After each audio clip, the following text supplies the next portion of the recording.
Teachers should be colorblind to race in the classroom because all students deserve the same education, and education doesn't have a color. Um, Race does not determine your ability or capacity to learn. Teachers should be colorblind to race in the classroom. The equality of an education should not be determined by their cultural background. Everyone deserves the same education. Teachers should be colorblind with students because every student deserves the same chance at a good education, and they shouldn't be judged based on how they look. All right. So I would say that it's kind of a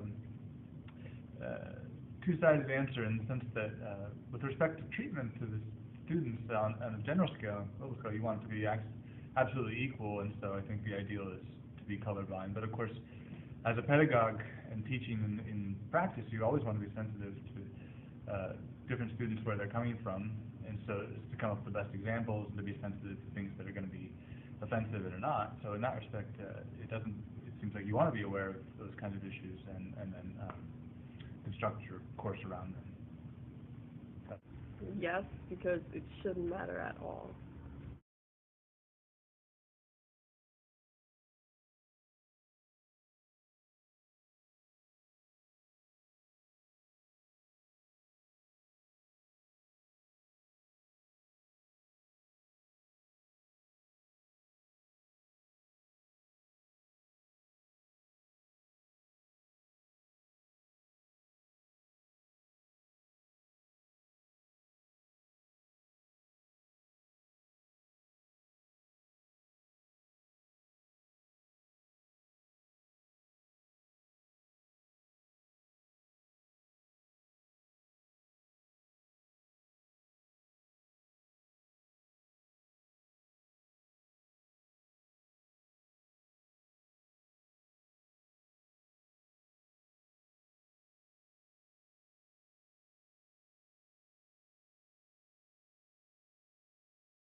Do you think teachers should be colorblind to race in the classroom?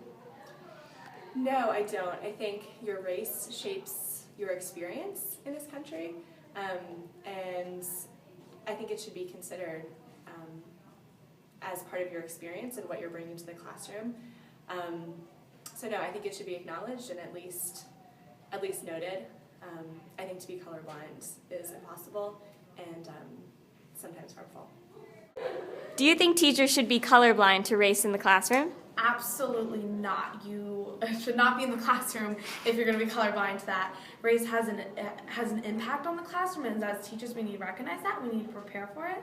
A big part about being an urban teacher where race is prevalent in the classroom is having those conversations about race so that you can build a rapport and you can build a relationship with your students. You need to get over the fact that I'm white and you may be of another race of you, so you need to talk about white privilege. You need to talk about the privileges that you may receive or that they may receive that are different in order to have some kind of classroom community. I think that race is something that we should also love, and I think we should cultivate an environment where it's appreciated, it's talked about, and it's a comfortable environment. I think that if we blindfold ourselves to it, we are just making it say that like everything is fine. But if you look at our society today, we are more segregated now than we were in 1954, and especially with things like Trayvon Martin happening. What are we saying if we say race doesn't matter? Well, look at what happened to Trayvon Martin. That's really hard for students to dissect, and we need to have those conversations about what's really happening in society. And I think it grows their multiple intelligence as well when we have those conversations. Do you believe that teachers should be colorblind to race in the classroom? I do not think that teachers should be colorblind because I think if you ignore a student's race, you are ignoring a piece of them that's a part of their identity, whether that's their culture or the society, community in which they live. So I think there's definitely a fine line between being aware and reflective of people's various races and being racist at the same time. So actually last semester I was reading a book to one of my kids and I asked them who the vice president was, and another kid, one kid says oh, the white guy, and another kid says oh, you can't say that, you're being racist. And I said to all the kids no, it's not being racist if you're just stating a fact. I said I'm white and I'm not going to deny that. So I wouldn't want to ignore my students' races because I realize they're aware of their skin color and I'm aware of mine, and I think we should be able to discuss it in an educational, unified way. Do you believe that teachers should be colorblind to race in the classroom? I do not believe that teachers should be colorblind to race in the classroom because race affects so many different parts of children's lives, like their family life, language, home life, culture, holidays, everything like that. And I think by ignoring race and pretending that it's not a factor is ignoring each student's individual learning needs and just their needs as a person. Do you think that teachers should be colorblind to race in the classroom? No, I don't. I think that because, race is a thing and everybody is different, that everybody needs to respect those differences and acknowledge them. We can't be all we can't all be the same, but we should respect and celebrate our differences. Do you believe that teachers should be colorblind to race in the classroom? No, mainly because there's a difference between generalizing and just wanting to know more about a culture, somebody's perspective. If someone asked me about African culture, I'd answer it, but I wouldn't want someone to think that I am the black representation of all black people, So I think it's good when you're learning about different cultures, but not to generalize and just make sure that students know that this is my perspective and stuff like that. So. Do you believe that teachers should be colorblind to their students' race in the classroom? I do not believe that students should be colorblind to their students' race in the classroom because I think some issues that might come up in the context of a classroom might be sensitive, especially to those students, so you need to kind of understand where your students are coming from and different experiences that they may have because that's going to ultimately shape how you teach them and their classmates. So I think at times it might be more appropriate if a teacher is aware of their student's race because you don't want to ever feel like you're being not sensitive to a student's needs.